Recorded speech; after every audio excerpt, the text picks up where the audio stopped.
Hello, my name is Leslie Lar, and I'm currently a student here at China University.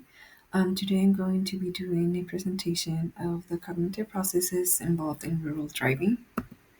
So, the model that I decided to use is dual processing.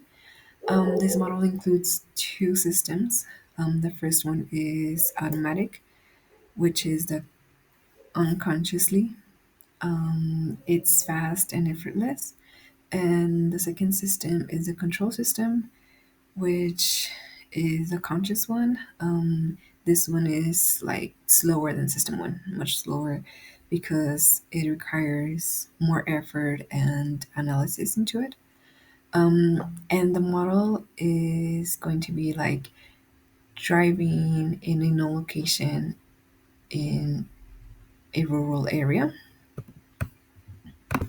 So the first cognitive process is perception, which is creating an image of the environment surrounding that results from stimulation of the senses.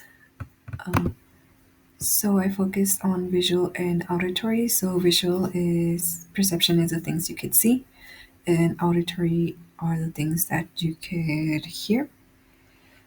So for visual, it could be like road signs or landmarks. For example, a road sign that indicates a turn or that has always been there, or a landmark, for example, a field of red flowers that has always been there.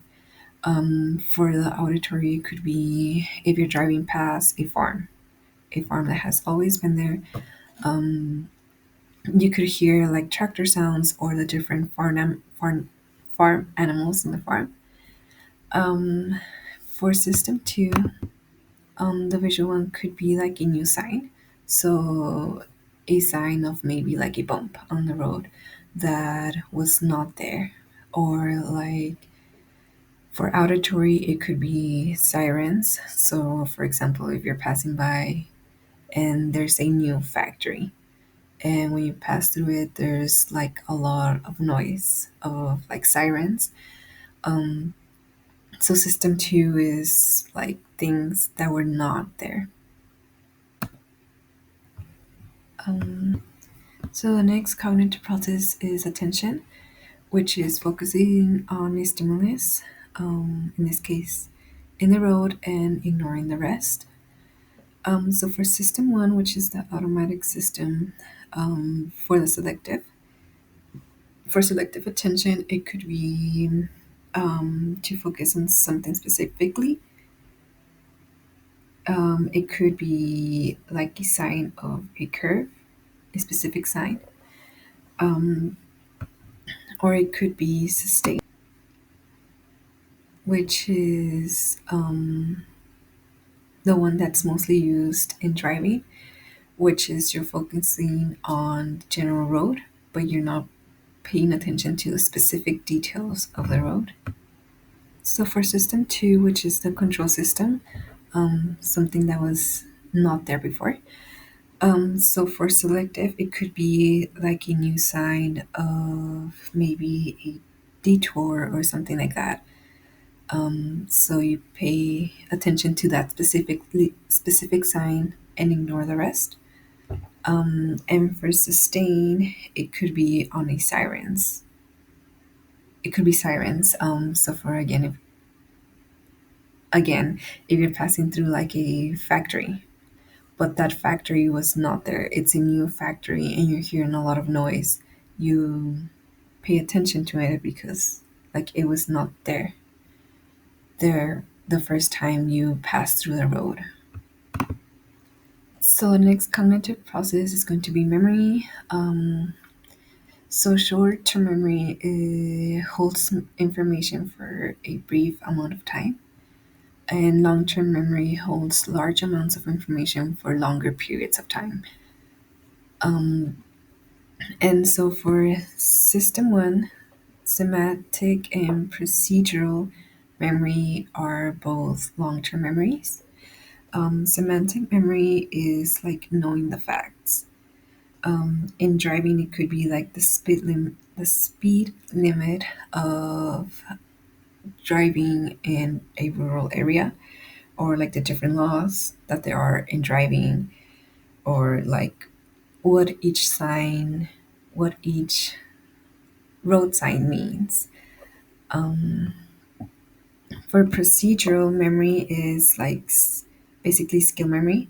So based on learned skills, um, this could be like knowing how to brake or when to start braking or how to accelerate or how to shift gears. So it's things you already knows, and they're both in system 1 because they're like automatically you automatically do them.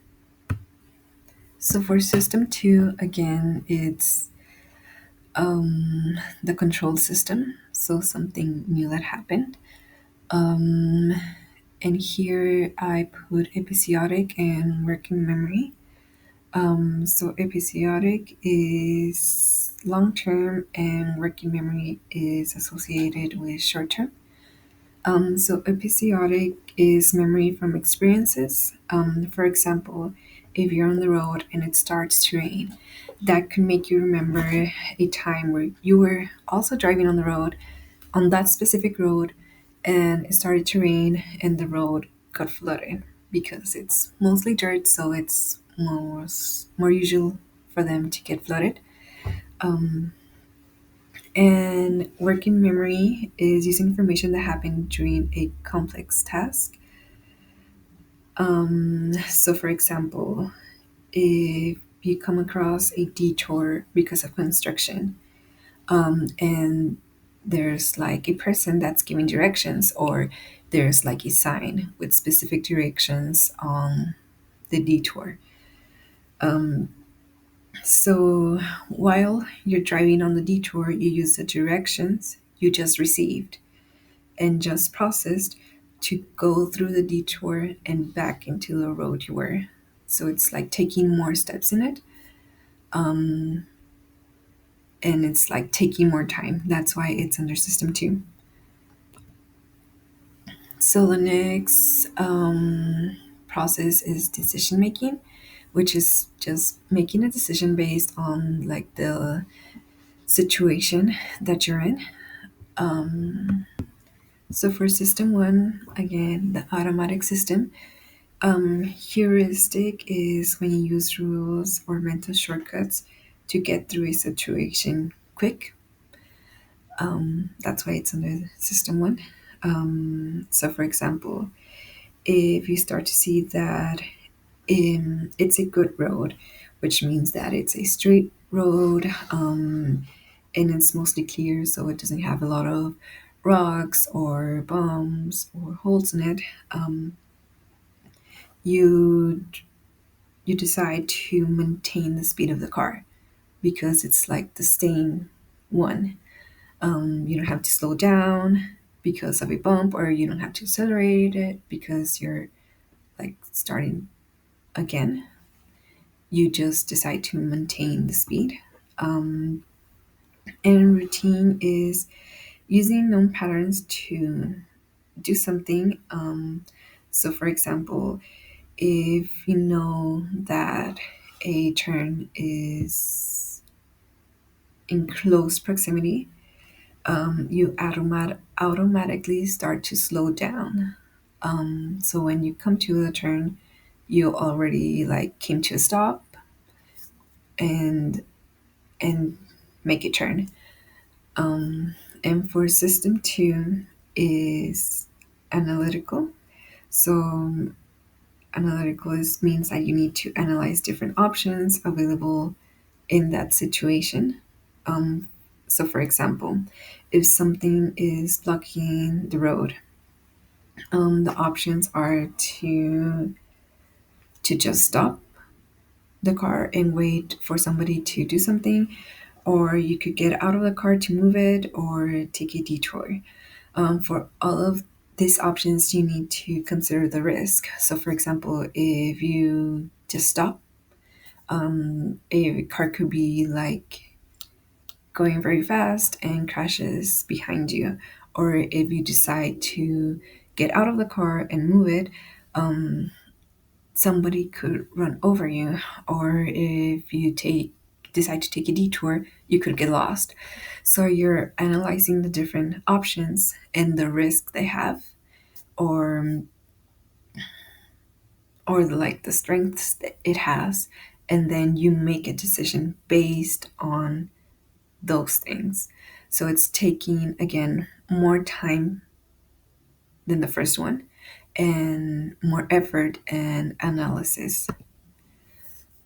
So the strengths of a model is that it considers different cognitive processes like attention, decision making, um, memory, and perception. So it doesn't not only focuses on one of it. It focuses on different kinds of cognitive processes. Also, it uses a dual processing, so it focuses on two systems, not only of one. So it gives you the option of things you know in the road, or things that you might not know from the road. So I think those are the strengths, and the weakness is that it doesn't consider traveling in a group. So if you're traveling with your family, or with friends, like it doesn't consider them putting in input, or like more noise, more sounds, more distractions. This only considers if only one person is driving, one person is in the car. It also doesn't consider emotions. So, for example, if you're feeling sad, stressed, mad, it doesn't consider those, which could also affect the model. And here are my references, and thank you for listening.